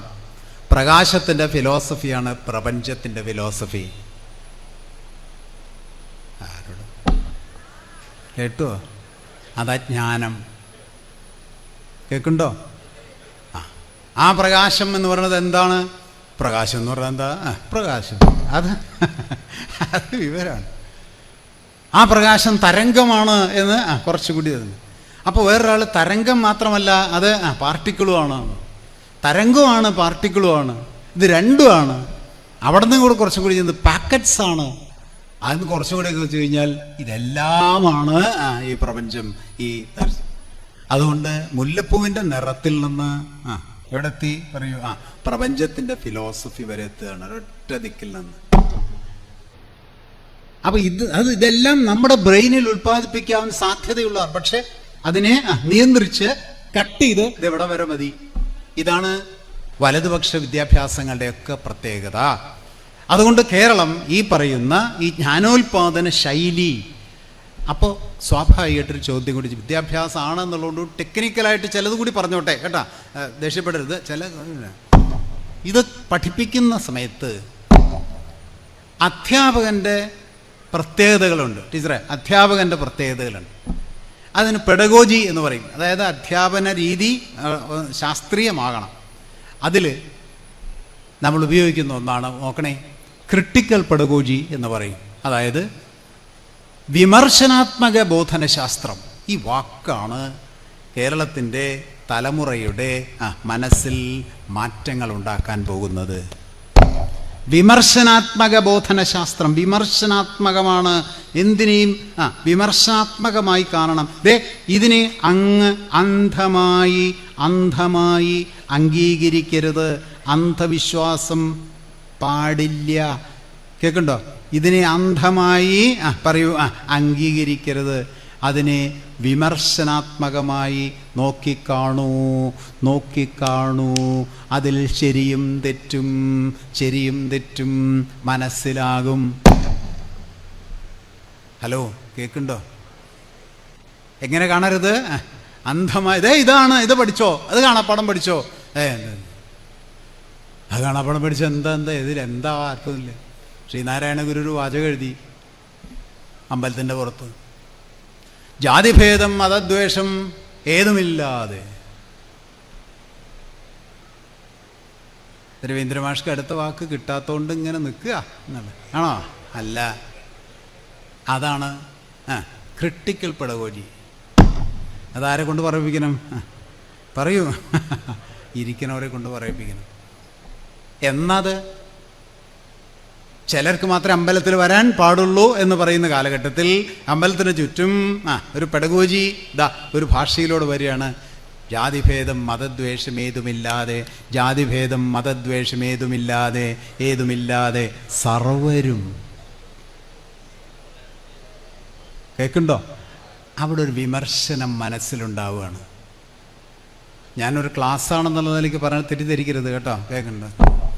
മനസ്സിലൊരു അതുവരെ എന്താ? അമ്പലത്തിൽ ആരാ വരിക? ഒന്ന് പറയൂ. അമ്പലത്തിൽ ആരാ വരിക? ഒരു വിഭാഗക്കാർ, ജാതി മതം എന്ന് പറയും, ഒരു വിഭാഗക്കാർ വരും, വേറൊരു വിഭാഗം വരാൻ പാടില്ല. അപ്പോഴാണ് ഒരു അമ്പലത്തിൻ്റെ ചുറ്റും ജാതിഭേദം മതദ്വേഷം ഏതുമില്ലാതെ സർവരും. നല്ല ടീച്ചർ ഇതിങ്ങനെയാണ്. ജാതിഭേദം ഇതിങ്ങനെയാണ് പറയേണ്ടത്. ജാതിഭേദം മതദ്വേഷം ഏതുമില്ലാതെ സർവരും സ്വരത്തിന് വാഴസ്ഥാനം അത് അറിഞ്ഞൂടെ, കാണാപ്പടം പഠിക്കണം കേട്ടോ, നാളെ പഠിച്ചുകൊണ്ട് വരണം കേട്ടോ എന്ന് പറയും. ഒരു വിഷമമില്ല. അത് പിറ്റേ ദിവസം കാണാപ്പടം പഠിക്കും. എന്താ പഠിച്ചത്, എന്തിനാ പഠിച്ചത്, എന്താ അതുകൊണ്ട് ആർക്കും പിടിയില്ല. അതേ വാചകം ക്രിട്ടിക്കൽ പെഡഗോജിയിൽ അവൻ്റെ മനസ്സിൽ ഈ സമൂഹത്തോട് പറയുക, വിമർശനമുണ്ടാക്കണം എന്നാണെങ്കിൽ ജാതിഭേദം മതദ്വേഷം ഏതുമില്ലാതെ സർവരും. സർവരോ? അപ്പൊ ചിലർക്ക് പാടില്ല എന്നാണല്ലോ പറയണേ. ഇവിടെയാണ് ആ വിമർശനം. അതിനോട് വിമർശനം ഉണ്ടാക്കുകയാണ്. മറ്റു അന്ധമായി അതങ്ങ് വിശ്വസിക്കുകയാണ്. കുമാരനാശാൻ ചണ്ടാല ഭിക്ഷുക എഴുതി. ചണ്ടാല ഭിക്ഷുകി അതിലൊരു കേന്ദ്ര ആശയമുണ്ട്. കേന്ദ്രാശയം ഒറ്റ വാക്കാണ്. എല്ലാ കവിതയിലും, എല്ലാ കഥയിലും, എല്ലാ ചിത്രത്തിലും ഒരു കേന്ദ്ര ആശയം. അത് ഡെവലപ്പ് ചെയ്തതാണ്. അത് ഇതെന്താണെന്ന ആശയം? എന്തു മനോഹരമായ നവോത്ഥാന ഭാവുകത്വം കവിതയിലേക്ക് കുമാരനാശാൻ ഏറ്റെടുത്തത്. നവോത്ഥാന ഭാവുകത്വത്തിൻ്റെ കവിതയിലേക്കുള്ള വരവിനെ വളരെ മനോഹരമായി ഉദാഹരിക്കാവുന്നതാണ് ചണ്ടാല ഭിക്ഷു. വാക്കേതാന്നോ? ദാഹം. ആരോടാ പറയണേ? കേൾക്കണ്ട? ദാഹം. ഇവിടെ ഇരിക്കുന്ന ആർക്കാ ദാഹിക്കാത്ത? ജാതി തിരിച്ച ദാഹം, മതം തിരിച്ച ദാഹം. മൃഗങ്ങൾക്ക് അല്ല, മറ്റു മനുഷ്യർക്ക് മാത്രമാണോ? മൃഗങ്ങൾക്കുണ്ട്, സസ്യങ്ങൾക്കുണ്ട്. ദാഹം എന്നത് യൂണിവേഴ്സലാണ്. ദാഹം ജാതി തിരിച്ചല്ല, ദാഹം മതം തിരിച്ചല്ല. ഇതിങ്ങനെ പഠിപ്പിക്കണം എന്നുള്ളതാണ് ക്രിട്ടിക്കൽ പെഡഗോജി. ഇല്ലാണ്ട് എങ്ങനെ പറയാം? ജാതിഭേദം മതദ്വേഷം എന്താണ് ജാതി ചോദിക്കുന്നില്ല, ഞാൻ കാണാപ്പടം പഠിച്ചൂടെ? കാണാപ്പടം പഠിക്കും. പരീക്ഷയ്ക്ക് മാർക്ക് കിട്ടില്ലേ? പറയൂ. പരീക്ഷയ്ക്ക് മാർക്ക് കിട്ടില്ലേ? മാർക്ക് കിട്ടും. പരീക്ഷയ്ക്ക് മാർക്ക് കിട്ടും. കാരണം അത് കാണാപ്പടം പഠിച്ചിട്ടുണ്ട്. പറഞ്ഞിട്ട് എന്തിനാ പഠിച്ച? കുമാരനാശാൻ്റെ കവിത പഠിച്ചിട്ടുണ്ട്. ഞാൻ ചെല്ലാം നല്ല ഭംഗിയായിട്ട്. ചങ്ങമ്പുഴയുടെ കവിത പഠിച്ചിട്ടുണ്ട്. അലയപ്പൂലയനം മാടത്തിൻ മുറ്റത്ത് മഴ വന്ന നാളോരു വാഴ നട്ടു. ഇതൊരു മനോഹരമായിട്ട് ചൊല്ലാം. ഇപ്പം എന്താ തോന്നിയതിൽ? ഒന്നും തോന്നിയില്ല. പെഡഗോജിക്കലായിട്ട് അതിനെ അനലൈസ് ചെയ്യുമ്പോഴാണ് അതിലെന്തോ തോന്നുക. ദാഹം ഇങ്ങോട്ട് വരാം. ദാഹം എല്ലാവർക്കും ഉള്ളതാണ്. അത് മതനിരപേക്ഷ ഭാവം. ആ ദാഹം വന്നാൽ എല്ലാവർക്കും എന്താ വേണ്ടേ? നേന്ത്രപ്പഴോ? എന്താ വേണ്ടേ? ആർക്കെങ്കിലും വ്യത്യാസം ഉണ്ടോ? പിന്നെന്താ വ്യത്യാസം? പിന്നെന്താ ജാതി മതത്തിൽ വ്യത്യാസം? ഇങ്ങനൊരു കവിത. ലോകത്ത് ഏറ്റവും കാൽപ്പനിക കവി ഏതാന്ന് വെച്ചാൽ ഞാൻ കുമാരനാശാനാന്ന് പറയാം. ആലോചിച്ച് നോക്കൂ. ഇത് ഞാൻ പറഞ്ഞതിൻ്റെ ആശയം മനസ്സിലാവണം. ഇതിങ്ങനെ പഠിപ്പിച്ചാലേ പറയൂ അത് മനസ്സിലുള്ളൂ. അതാണ് പെഡഗോജി, അതാണ് ബോധനശാസ്ത്രം. ആ ബോധനശാസ്ത്രം മനസ്സിലാക്കിയ അധ്യാപകന് ഈ സമൂഹത്തിലെ തെറ്റിനോട് വിമർശനമുണ്ടാക്കുന്ന മനസ്സിനെ ഉൽപ്പാദിപ്പിക്കാനാണ് ഈ കവിതയെ, ഈ കഥയെ, ഈ ചിത്രത്തെ ഉപയോഗിക്കേണ്ടത് എന്ന് തിരിച്ചറിയണം. ആ പഠനമാണ് കേരളത്തിൻ്റെ അധ്യാപകർക്ക് കൊടുത്തത്. എവിടെ ഇരിക്കുന്ന ടീച്ചർ? ഇവിടെ പെണ്ണിലിരിക്കും വേറെ ടീച്ചർ, ഇവിടെ ഇരിക്കുന്നുണ്ടാവും ടീച്ചർമാർ. ഇതാണ് സംഭവം. ഏത് വിഷയം എടുത്തോളൂ, ഞാൻ പറഞ്ഞുതരാം എങ്ങനെയാണെന്നുള്ളത്. കേൾക്കുന്നുണ്ടോ? അപ്പം എല്ലാവരും കഴിഞ്ഞിട്ടില്ല. കുമാരനാശാൻ അതിനപ്പുറത്തേക്ക് നവോത്ഥാന ഭാവുകത്വത്തെ മനസ്സിലെത്തിച്ചു. നോക്കൂ, ജാതി ചോദിക്കുന്നില്ല ഞാൻ, പറയിപ്പിക്കണം എന്നത് ഇവിടെ സംവരണം പാസ്സാക്കണേന് എത്രയോ വർഷം മുമ്പ് ജാതി ചോദിക്കുന്നില്ല ഞാൻ. പറയൂ, സോദരി ലക്ഷ്മിക്കുട്ടി, മേരിക്കുട്ടി ആണോ? അല്ല, എന്താ വായിച്ചത്? സോദരി. കണ്ട, മാനവികത പ്രകാശിപ്പിക്കുന്നു. ഇതാണ് അധ്യാപനം, ഇതാണ് ആധുനിക വിദ്യാഭ്യാസം, ഇതാണ് ക്രിട്ടിക്കൽ പെഡഗോജി, ഇതാണ് ജ്ഞാനോൽപാദന ശാസ്ത്രം, ജ്ഞാനോൽപാദന വഴി. ഇതാണ് സംഭവം. മലയപ്പുലയനാം മാടത്തിൻ മുറ്റത്ത് മഴ വന്ന നാളൊരു വാഴ നട്ടു. ഒന്നും തോന്നിയില്ലല്ലോ, ഞാൻ കേൾപ്പായിരുന്നു. മലയപ്പുലയനാം പറയൂപ്പാ, മാടത്തിൻ മുറ്റത്ത്. മാടോ? മാടോ? ഇത് ബംഗ്ലാവല്ലേ? ഹലോ, ബംഗ്ലാവല്ലേ? കൊട്ടാരല്ലേ? വീടല്ലേ? എന്താ മലയപ്പുലയിന് മാത്രം? പറയൂ, മാടം. ഒരു സമൂഹത്തിൽ അസമത്വത്തിൻ്റെ സ്പന്ദനങ്ങൾ മനസ്സിലേക്ക് കയറ്റിക്കൊണ്ടുവരാനാണ് അത് ഉപയോഗിക്കേണ്ടത്. ഒരേ പാഠപുസ്തകം തന്നെ, ഒരേ തന്നെ അപ്രോച്ചിലാണ് അതിൻ്റെ സയൻസ് കിടക്കുന്നത്. മലയപ്പുലയനാം പറയൂ മോളെ, പറയൂ മോനെ, മാടത്തിൻ മുറ്റത്ത്. മാടം എന്താ? മാടം, പുലയന മാത്രം മാടം. അവിടെയാണ് പുലയൻ്റെ സാമൂഹ്യാവസ്ഥയും ഇതൊക്കെ പറയാൻ കഴിയുന്നത്. അവന് വീടല്ല. അവസാനം എന്താണ് പിന്നെ പിന്നെ പിന്നെ കൊലയും കൊണ്ട് നമ്പൂരി വീട്ടിലേക്ക് പോകുമ്പോൾ ഇതിനൊക്കെ പകരം ചോദിക്കാതിരിക്കുമോ നിൻ? ആർക്കറിയാതെ? പിൻതലമുറ കവിതയൊക്കെ പഠിക്കണം. പിൻതലമുറ എത്ര വർഷം മുമ്പാ? ഇത് കാൽപ്പനിക കവിയാ, കാൽപ്പനിക കവിയാണ് ഇത്രയും വലിയ യാഥാർത്ഥ്യം ഈ സമൂഹത്തിൽ എറിഞ്ഞു തരുന്നത്. അങ്ങനെ എത്ര മണിക്കൂർ വേണമെങ്കിൽ പറയാവുന്നതേ ഉള്ളൂ. ആ വിദ്യാഭ്യാസത്തിന്റെ രീതിശാസ്ത്രം വളരെ ശാസ്ത്രീയമാണ്. അത് മാറുന്നത് ബോധപൂർവമാണ്, ബോധപൂർവമാണ്. ഈ ചിന്ത, ഈ ആശയോൽപാദന ചിന്ത, ഈ വിമർശന ചിന്ത സമൂഹത്തിൽ ഇല്ലാതിരിക്കുവാനുള്ള വലിയ ശ്രമമാണ്. ഹെർബർട്ട് മാർക്യൂസ് ഒരു പുസ്തകം എഴുതി, ശ്രദ്ധിക്കണേ. ഹെർബർട്ട് മാർക്യൂസ് വായിച്ചിട്ടുള്ള പുസ്തകം അത് വൺ ഡൈമെൻഷണൽ മാൻ. വൺ ഡൈമെൻഷണൽ മാൻ, ഏകദാന മനുഷ്യൻ. ഒരൊറ്റ ദിശയിൽ മാത്രം ചിന്തിക്കുന്ന മനുഷ്യനെ ഉൽപ്പാദിപ്പിക്കലാണ് വർത്തമാന മുതലാളിത്തം ചെയ്തുകൊണ്ടിരിക്കുന്നത് എന്ന് പറഞ്ഞത്. ഒരൊറ്റ ദിശയിൽ മാത്രം ചിന്തിക്കുന്ന മനുഷ്യൻ. ഇതാണെന്ന് ആധുനിക ഫാസിസ്റ്റ് തന്ത്രം, മുതലാളിത്ത തന്ത്രം. ഡൈവേഴ്സിറ്റിയിലേക്ക് ചിന്തിക്കാതെ ഏകദാന മനുഷ്യനെ വളർത്തിയെടുക്കുക എന്നുള്ളതാണ് വൺ ഡൈമെൻഷണൽ മാൻ. അവിടെയാണ് കേരളം വ്യത്യസ്തമാകുന്നത്. അതുകൊണ്ട് കേരളത്തിൻ്റെ വിദ്യാഭ്യാസം എന്നത് സമൂഹത്തിൽ മുഴുവൻ വളരെ കൃത്യമായി പ്രചരിപ്പിക്കണം.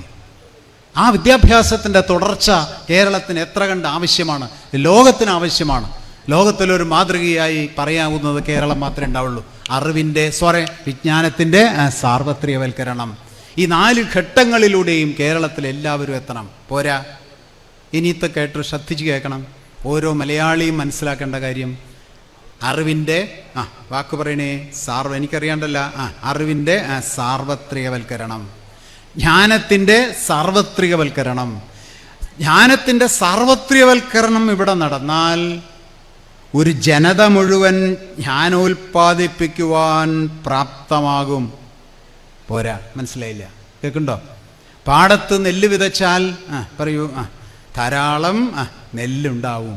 അതുപോലെ ഉൽപ്പാദിപ്പിക്കപ്പെടുന്ന അറിവ് സർവകലാശാലകളിലൂടെ പറയൂ, അതാണ് സർവകലാശാലയുടെ മുഖ്യമന്ത്രിയും പിന്നെന്താണ് ഗവർണറും തമ്മിലുള്ള പോരിൻ്റെയൊക്കെ അടിസ്ഥാന പ്രത്യയശാസ്ത്രം.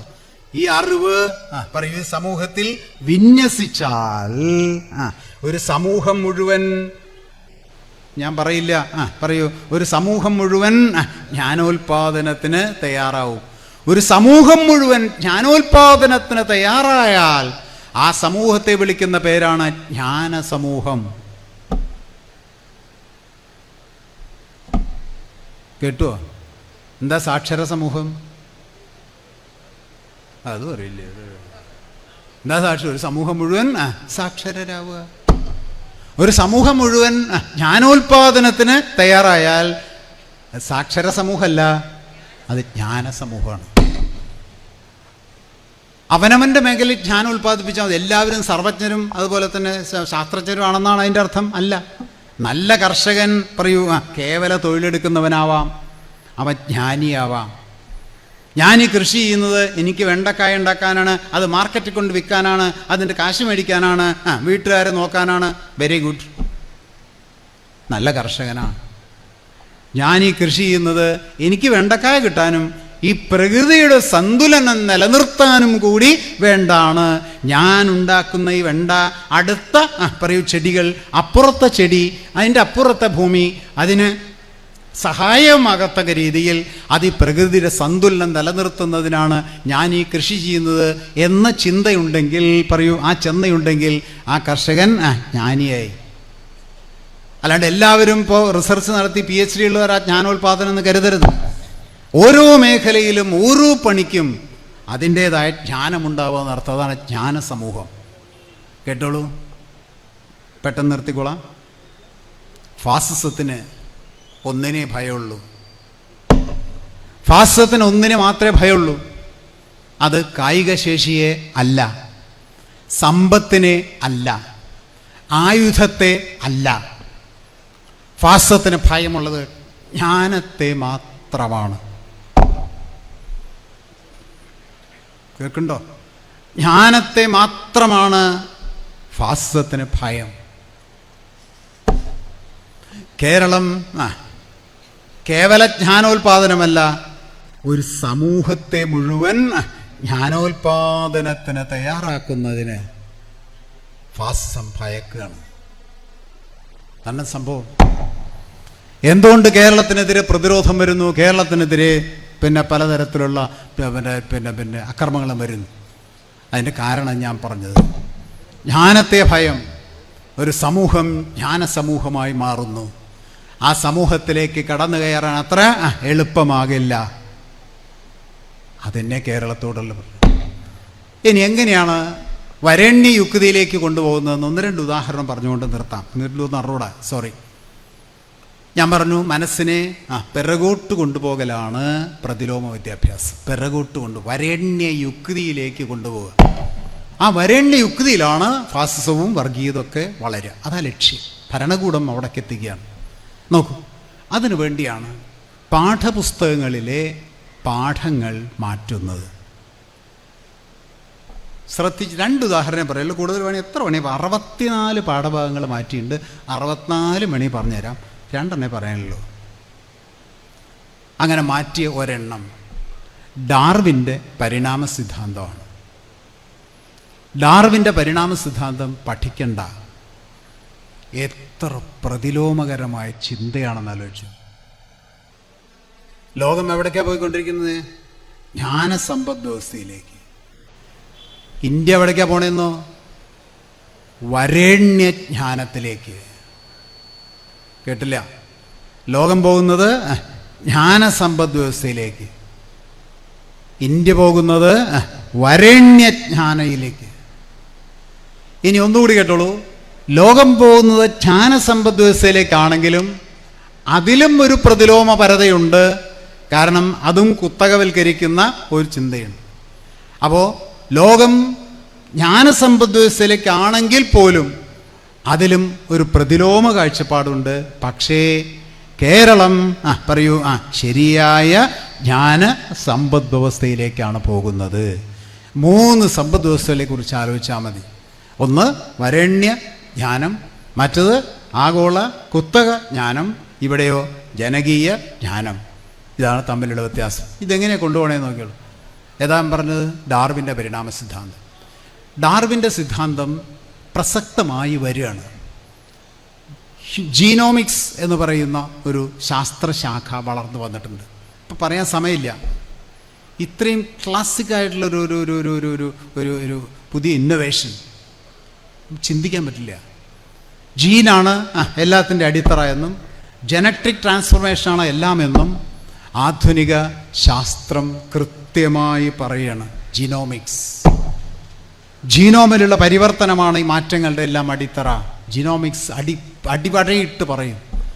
ആ സമയത്ത് പരിണാമ സിദ്ധാന്തം പഠിക്കണ്ട. കണ്ട, ഭരണകൂടം ഇടപെട്ട് മനസ്സിനെ വരേണ്ട യുക്തിയിലേക്ക് എത്തിക്കുന്നു എന്നിട്ട് പഠിക്കണ്ട. എന്താ എൻ്റെ യുക്തി? അത് പഠിക്കണ്ട എന്ന് പറഞ്ഞാൽ എൻ്റെ യുക്തി ആർക്കെങ്കിലും ഒന്ന് പറയാമോ? എന്താ എൻ്റെ യുക്തി? എന്തെങ്കിലും ഒരു യുക്തി വേണ്ടേ? അവർ പറയണ യുക്തി എന്താണെന്നോ? ഇത്ര ബുദ്ധിമുട്ടുള്ള കാര്യമൊക്കെ എന്തിനു ഈ കുട്ടികൾ പഠിക്കണേ? പരീക്ഷയ്ക്ക് മാർക്കും കിട്ടില്ല. അവർക്ക് മാർക്ക് കിട്ടണമെങ്കിൽ ലളിതമായ എന്തെങ്കിലും കാര്യങ്ങൾ പഠിച്ചാൽ പോരെ. അച്ഛനമ്മമാർക്കും വളരെ സന്തോഷം. കാരണം എന്താ, മാർക്ക് കിട്ടുമല്ലോ, ഇതൊന്നും പഠിച്ചില്ലെങ്കിലോ എന്ന് പറഞ്ഞു വളരെ സിമ്പിളായിട്ട് ആക്സെപ്റ്റ് ചെയ്യിപ്പിക്കുക. അങ്ങനെ പോവാണ്. എന്തിനാണെന്നറിയോ? ഇങ്ങോട്ട് നോക്കൂ, അതിൻ്റെ സയൻസ് കേട്ടോളൂ. നല്ല ഗവേഷണം ചെയ്തിട്ടാണ് ആ പാഠം എടുത്ത് കളഞ്ഞേക്കണേ. പരിണമിച്ച് വന്നതാണ് എന്ന് പഠിപ്പിക്കലാണ് ഡാർവിൻ്റെ പരിണാമ സിദ്ധാന്തം. അത് പഠിച്ചില്ലെങ്കിൽ അതിൻ്റെ അർത്ഥം സൃഷ്ടിവാദം എന്ന ഒന്നാണ് ശരി എന്ന ബോധ്യമുണ്ടാക്കലാണ്. മനസ്സിലായില്ല? കേൾക്കണ്ടോ? പരിണാമവാദമല്ല ശരി, സൃഷ്ടിവാദമാണ് ശരി. സൃഷ്ടിവാദമാണ് ശരിയെന്ന് വന്നാലേ ആ ചിന്തകൾ വികസിപ്പിച്ചെടുക്കാൻ കഴിയുള്ളൂ. വിശ്വാസവും അന്ധവിശ്വാസവും വർഗീയതയും ഒക്കെ വികസിപ്പിച്ചെടുക്കാൻ കഴിയും. സൃഷ്ടിവാദമാണ് ശരി എന്ന് വരണമെങ്കിൽ പരിണാമവാദം മനസ്സിലുണ്ടാവരുത്. പരിണാമവാദത്തെ എടുത്തു കളഞ്ഞ് സൃഷ്ടിവാദത്തെ പുനഃസ്ഥാപിക്കാൻ ശ്രമിക്കുക. അത് നോക്കൂ, എത്ര കണ്ട് പ്രതിലോമപരമാണ് എന്നുള്ളത്. ഒരെണ്ണം കൂടി പറയട്ടെ, അധികമാവോ? ഒരെണ്ണം കൂടി നിർത്തിക്കോളാം. ഒരെണ്ണം എടുത്തു കളഞ്ഞാണ് പീരിയോഡിക് ടേബിൾ, ആവർത്തന പട്ടിക. ആവർത്തന പട്ടിക എടുത്തു കളയും. എന്തിനാത്? എനിക്ക് ആദ്യം എത്ര ആലോചിച്ചിട്ട് മനസ്സിലായില്ല. ഇത് എന്തിനാ എടുത്തു കളയണേ? അത് ചോദിച്ചപ്പോൾ ഒരു നേരത്തെ പറഞ്ഞത് തന്നെയാ. 118 മൂലകങ്ങൾ എങ്ങനെയാ വെച്ചേക്കണത്? എന്തിനാ മാഷേ ഇവരൊക്കെ പഠിക്കണേ? എന്തോരം ബുദ്ധിമുട്ടാ പാവങ്ങളൊക്കെ. എത്ര സ്വീകാര്യത ഉണ്ടാവണേന്ന് നോക്കൂ. ഇതെന്തിനാണെന്നറിയോ? ഇങ്ങോട്ട് നോക്കണേ. പീരിയോഡിക് ടേബിൾ എന്ന് പറയുമ്പോൾ ലോകത്ത് ഇതുവരെ കണ്ട മൂലകങ്ങൾ ഒരു ടേബിളിൽ വിന്യസിച്ചതാണ്. എല്ലാവരും പഠിച്ചിട്ടുണ്ടാവില്ല. ഒരൊറ്റ ടേബിളിൽ വിന്യസിച്ചിരിക്കുകയാണ്. Hydrogen, helium, lithium, beryllium, boron, carbon, nitrogen, oxygen, fluorine, neon, sodium. കുറേ പേര് വെറുതെ പറഞ്ഞല്ല കേട്ടോ, കൃത്യമായ ഓർഡർ തന്നെയാണ് പറഞ്ഞത്. ഹൈഡ്രജൻ, ഇവിടെ ഹൈഡ്രജൻ, അവിടെ ഹീലിയം എന്ന് പറഞ്ഞ ഒരു ടേബിളിൻ്റെ രണ്ടറ്റത്ത് ഹൈഡ്രജൻ ഗ്യാസാണ്, ഹീലിയവും ഗ്യാസാണ്. ലിഥിയം ആൽക്കലി മെറ്റലാണ്, ഹൈഡ്രജൻ്റെ തൊട്ട് താഴെ. Beryllium, boron, carbon, nitrogen, oxygen, ഇതെല്ലാം വെച്ചിരിക്കുക. അങ്ങനെ 118 എണ്ണം അടുക്കി വെച്ചിരിക്കുക. ഇത്രയും മനോഹരമായ ടേബിൾ ഞാൻ കണ്ടിട്ടില്ല. എന്താണെന്നറിയോ? ഹൈഡ്രജൻ ഗ്യാസാണ്, ലിഥിയം മെറ്റലാണ്, സോഡിയം മെറ്റലാണ്. ഈ മെറ്റലും സോളിഡും ഗ്യാസും സോളിഡും തമ്മിലുള്ള സ്ഥൂല സൂക്ഷ്മ ബന്ധങ്ങൾ പ്രകൃതിയിൽ എന്താണ് എന്ന് കൃത്യമായൊരു ടേബിളിലൂടെ വർണ്ണിക്കാൻ പറ്റുന്നതാണ് പീരിയോഡിക് ടേബിൾ. ഒന്നും മനസ്സിലായില്ല. കേൾക്കുന്നുണ്ടോ? ഹലോ, പറയണോ? ഇനി ആർക്കെങ്കിലും വേണമല്ലേ? നിർത്തിയാൽ മതിയായിരുന്നു. കേൾക്കണം. ഹൈഡ്രജനും വാതകവും മെറ്റലും നോൺ മെറ്റലും വാതകവും തമ്മിലുള്ള സ്ഥൂല സൂക്ഷ്മ ബന്ധങ്ങൾ പ്രകൃതിയിലുള്ളത് എന്തൊക്കെയാണ് എന്ന് വളരെ മനോഹരമായി ക്രോഡീകരിച്ചിട്ടുള്ള ടേബിളാണ് പീരിയോഡിക് ടേബിൾ. പീരിയോഡിക് ടേബിൾ ആദ്യത്തെ എലമെന്റ് ഹൈഡ്രജനാണ്. അതിൻ്റെ അടിയിൽ ലിഥിയാണ്, അതിൻ്റെ അടിയിൽ സോഡിയമാണ്. ആ ലിഥിയം എന്ന് പറയുന്നതും ഹൈഡ്രജനും തമ്മിൽ ബന്ധമുണ്ട്. ഒന്ന് മെറ്റലാ, മറ്റേ ഗ്യാസാണ്. പക്ഷെ രണ്ടിൽ ഓഡ് ഇലക്ട്രോൺസ് ആണ്. ഒറ്റ ഇലക്ട്രോൺ അവസാനിക്കുന്നത്, ഓഡ് ഇലക്ട്രോൺ എന്ന് പറയും. അതിൻ്റെ അടിയിൽ സോഡിയം. ഇതിപ്പോൾ ഇന്നലത്തെ പത്രത്തിൽ ഒരു വാർത്ത കണ്ടു. ഹൈഡ്രജൻ കഴിഞ്ഞ ലിഥിയം കൊണ്ട് ബാറ്ററി ഉണ്ടാക്കാം. കേട്ടില്ലേ? ലിഥിയം ബാറ്ററി എന്നൊക്കെ കേട്ടില്ലേ? Lithium battery. ലിഥിയത്തിൻ്റെ പ്രോപ്പർട്ടി അതിൻ്റെ തൊട്ട് താഴെയുള്ള സോഡിയത്തിന് ഉണ്ടാവുമെന്ന് ഞങ്ങളൊക്കെ ഇത് പഠിപ്പിച്ചിട്ടുള്ളതാ. ഞാൻ പഠിക്കാൻ ശ്രമിച്ചിട്ടുള്ളതാണ്. ഇപ്പോൾ ഇന്നലത്തെ പത്രത്തിൽ ലിഥിയം ബാറ്ററിക്ക് പകരം ആരെങ്കിലും വായിച്ചിട്ടുണ്ടോ? ഇല്ല, സോഡിയം ബാറ്ററി വരാൻ പോവാ. പറയൂ. Hydrogen, lithium, sodium. ഒരൊറ്റ കോളത്തിൽ 3 ആ ലിഥിയം ബാറ്ററിക്ക് പകരം ഇപ്പോൾ ഇനി സോഡിയം ബാറ്ററി വരാൻ പോവുക. അതിൻ്റെ താഴെ പൊട്ടാസ്യം. ഏതൊക്കെ മെറ്റൽ നാളെ ഒന്ന് കഴിയുമ്പോൾ എന്തായിട്ട് ഉപയോഗിക്കുന്ന പ്രോപ്പർട്ടി കൃത്യമായി ഗ്രേഡ് ചെയ്ത് ഉണ്ടാക്കിയിരിക്കുക. പ്രകൃതിയിൽ എന്തായി കാണുന്നത്? ഇരുമ്പ്, ഒരിക്കലും ഇരുമ്പ് ഒറ്റയ്ക്ക് കുഴിച്ചെടുക്കാൻ പറ്റില്ല. ഇരുമ്പിൻ്റെ അയിരുകളായിട്ടാണ് കുഴിച്ചെടുക്കാൻ പറ്റുന്നത്, ഏതുമായിട്ട് ചേർന്നിരിക്കുന്നത്. എന്താ അയിര് അങ്ങനെ ആവാൻ കാരണം? എന്താ മെറ്റൽ ഇങ്ങനെ ആവാൻ കാരണം? ഇതൊക്കെ പീരിയോഡിക് ടേബിളിലുണ്ട്. ഇത് പഠിക്കേണ്ടത്, അത് പഠിക്കണ്ട. എന്താ അതിൻ്റെ യുക്തി? എന്താ പ്രതിലോമ യുക്തി? സിമ്പിളാണ്. പഞ്ചഭൂത സിദ്ധാന്തം പഠിച്ചാൽ മതി.